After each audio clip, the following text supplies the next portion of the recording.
Boarding pass ഇല്ലാതെ വിമാനത്തിനുള്ളിൽ കയറാൻ പറ്റുമോ? എന്നാൽ അതൊക്കെ സിമ്പിളാണെന്ന് തെളിയിച്ചിരിക്കുകയാണ് ഒരു പൂച്ച.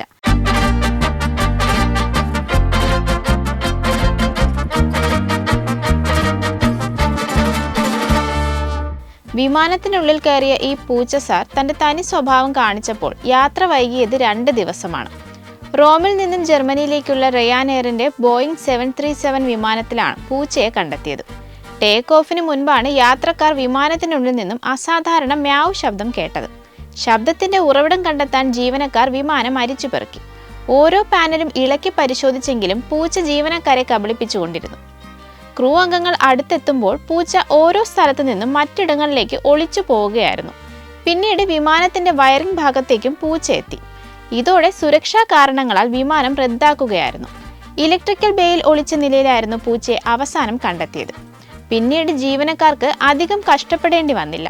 തുറന്നു വെച്ച വാതിലിലൂടെ പൂച്ച സ്വയം പുറത്തേക്കിറങ്ങി പോവുകയായിരുന്നു എന്നാണ് റിപ്പോർട്ടുകൾ. കറുപ്പും വെളുപ്പും നിറമുള്ള പൂച്ചയാണ് വിമാനത്തിൽ പ്രവേശിച്ചത്. പൂച്ചയുടെ ചിത്രങ്ങളും വീഡിയോകളും സോഷ്യൽ മീഡിയയിൽ വൈറലാണ്.